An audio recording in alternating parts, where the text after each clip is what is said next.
join us. Our counsel is Attorney Ferdy Topacio. He's bringing our complaint. He's carrying our complaint. Kuya, kami naman kuya. Boss, magsalita na muna tayo. May mga camera dito sa likod. Please lang. Si Jeep, ano kayo?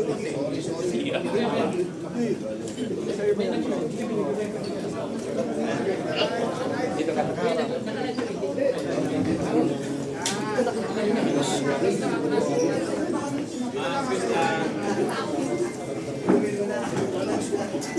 Ilabas wait. Ilabas yung isa. Ay, po tayo. Hawakan natin yung Walang tatayo ha. Pag pinapatukan ko na kamay. Attorney Congressman G. Paras. Can we invite yung mga STP kasama natin sa PANA? Join us here. Tawagin ko muna.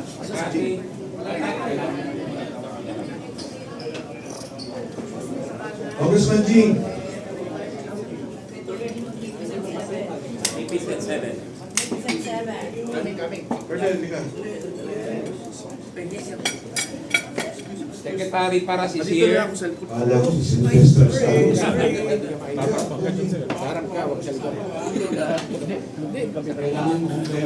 So, hawak natin yung mismong impeachment complaint and the Evidence. evidence that we have in this complaint. Isang maleta lang. Maliit. Walang lamang basura yan, malita ha. Baligtad. Oy, Mahirap yan. Walang lagi. thank you. Video, magsalita kayo. Video. Okay, let's start with the formal press conference. So we'd like to ask everyone if you can please sit down. So magsimula tayo.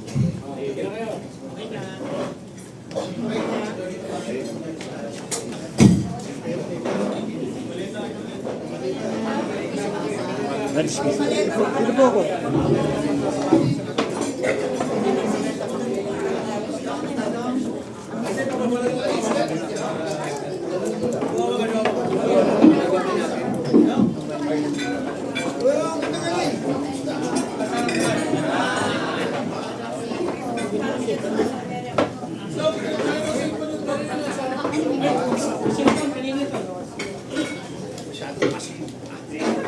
Una sa lahat, nagpapasalamat po kami sa lahat ng mga kaibigan sa media sa pagdalo sa press conference ngayong hapon. Katulad ng aming nabanggit, nandito po kami para ipaliwanag yung kaso na isinasampa namin, the impeachment complaint against President Ferdinand Bongbong Marcos Jr.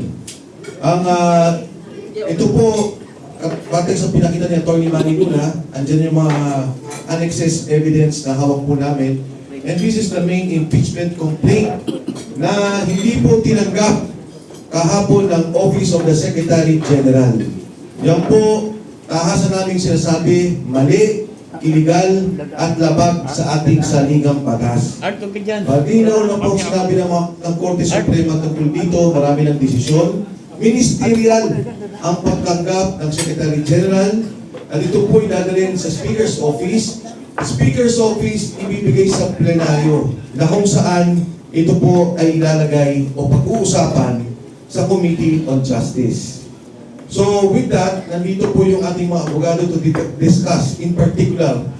Siguro yung hindi natin masasabing exhaustively dahil dada naman po ito sa mismong hearing, pero i-discuss yung grounds for impeachment na i-final po natin. Alam nyo, marami nagtatanong, sinasabi nila, ano ang endgame? Ano ang nais ninyo? Bakit kayo nag-file sa Pangulong Bongbong Marcos? Sila po siguro kumisan parang surprise na that we filed. But actually, kami ang nagugulat. Kami ang nasusurprise dahil hindi ba responsibilidad ng bawat Pilipino na malaman yung kurakot na nangyari, yung korupsyon na ginawa, yung mga paglabag na saligang batas ng opisina ng Pangulong Bongbong Marcos. Ito ay responsibilidad ng bawat Pilipino, bawat isa sa amin. At ito rin po ang aming pananaw. Ang impeachment complaint, ang tanging proseso ng bawat isang Pilipino. Wala nang iba. Each of us, individually and collectively, the only chance to file a case against the President is through an impeachment process. Hindi ka pwede mag-file sa Ombudsman, hindi ka pwede mag-file sa Presidente ng isang kaso, kundi sa impeachment process lamang. So with that, I'd like to present the lawyers who will be discussing the grounds for impeachment. I will first give the mic to Attorney Jing Paras. I just want to add, no? Alam mo kasi, the responsibility of the President is overwhelming. Maraming nagsasabi, the sector or even the people around him are saying, si Presidente ang nagpapaimbestiga. But kami, sa grupo namin, we don't believe na siya nagpapaimbestiga. Ang belief namin ay siya ang mastermind. Siya ang numero uno na kurakot sa bansa natin. But how do we make him accountable? He is immune from suit. We cannot file a case against him in the Ombudsman. The ICI is under sa kanya. Hindi pwede mag-imbestiga sa kanya. Sa Senate, there is a separation of power. So, ang tangi lamang na binibigay ng ating saligang batas na mananagot ang Pangulo is through an impeachment. Kaya po, pinag-isipan namin na ito na matagal. We have come to the ultimate decision na dapat mananagot si Marcos dahil siya ay maraming ginagawang kabulastugan sa ating bansa. And this is through the impeachment. Pero nanghihinakit kami dahil mukhang hindi kami pinagbigyan ng karapatan na magiging impeacher, which is enshrined in our Constitution. So, that is why we are here today. Maraming po salamat. Okay, so for the first part of the complaint of the impeachment article, I'd like to turn the mic to Attorney Manny Luna. Just a background, Attorney Manny Luna was one of those also who filed against Chairman Andy Bautista during that impeachment process along with Jing Paras and Attorney Topacio. Attorney Manny? Just a little correction. I was the counsel of the two patriotic Filipinos, former Congressman Jing Paras and Attorney Ferdy Topacio in the successful impeachment of former Comelec Chairman Andres Bautista. Napa-impeach namin siya. That was very historic. Now, we proceed to the impeachment complaint. First and foremost, gusto natin sabihin na ang aming complaint is a people's complaint for impeachment against President Ferdinand R. Marcos Jr. Ito po ay complaint ng Pilipino na naghihikahos. Pilipino na dinaya at pinagkait ng magandang kinabukasan. Pilipino na ninakawan ng pera. So the first ground namin is itong fiscal irresponsibility of the President. I would like to state the first ground. The respondent, Ferdinand R. Marcos Jr., culpably violated Article 7, Section 22 of the Constitution in recommending and program appropriations and not vetoing increase and program appropriations in the General Appropriations Act of 2023. Anong ibig sabihin nito?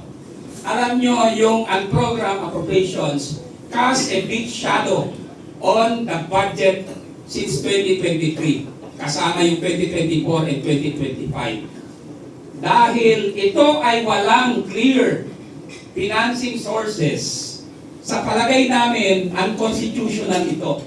In fact, there's a pending petition in the Supreme Court that calls for the declaration of unconstitutionality ng ang program appropriations.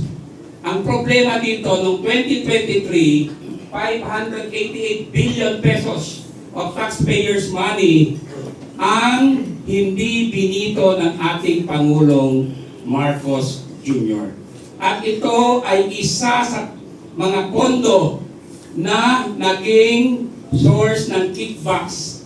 In a recent exchanges sa Senate, kinumpirma no less than Senator Sherwin Gatchalian through his interpellation of Senator Chis Escudero, former SP ng Senate, na mula 2023 hanggang 2024 up to 2025, yan ang pinakamalaking anomalya sa flood control na nangyari. Can you imagine 588 billion hindi man lang binito ng ating Pangulo? This is unconstitutional. Bakit? Ang program appropriations ay walang source of financing. Sa Constitution, required po under Article 7, Section 22 na ma-identify yung sources of financing. Kaya itong ang program, mula sa simula, nagiging grab prone ito. Naabuso eh. In fact, PCIJ has termed it as a source of misuse of funds. Even Rappler and other media organizations and business experts.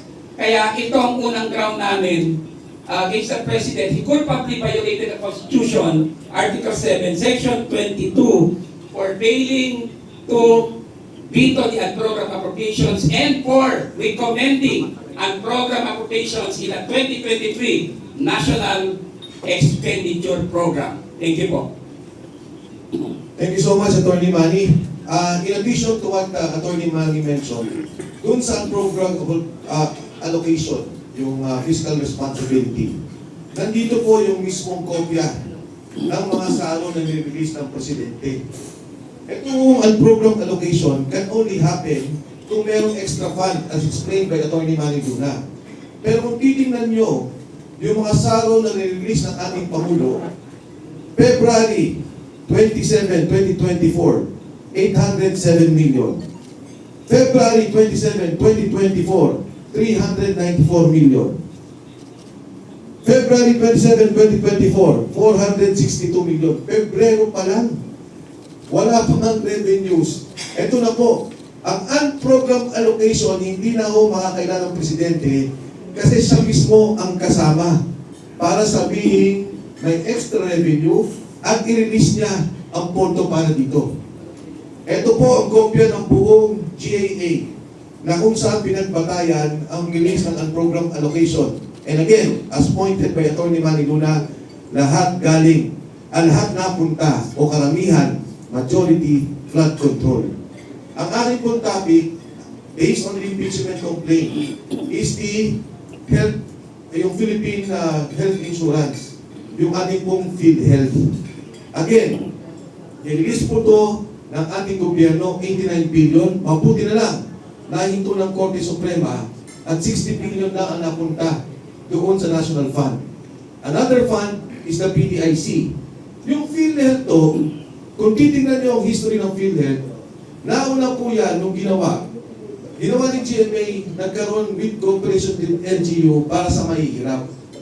Nung umupo si Pinoy, in-expand niya ang mga benefits ng mga mahirap. During the time of President Duterte, ginawa niyang universal healthcare. Kaya po, ang pondo ng national government every year, on average, 80 billion, nagbibigay tayo sa PhilHealth. Pero yan ay kontribusyon ng bawat isa dito. Yung kontribusyon ng national government para tulungan ang senior citizens at ang mga mahihirap. Kinuha ang pondong ito na 89 billion na nahinto nga po. At again, saan napunta yung pondo? Napunta sa mga priority, sa mga high kickback, ang program, high SOP, no, na mga proyekto, yung flood control program. Kasama ho ang PDIC. Ang PDIC ay dapat insurance ng bawat Pilipino sa bangko. Pag nagbigay ka ng pera, nagsara ang bangko, alam mo, mayroong babalik na pera sa iyo.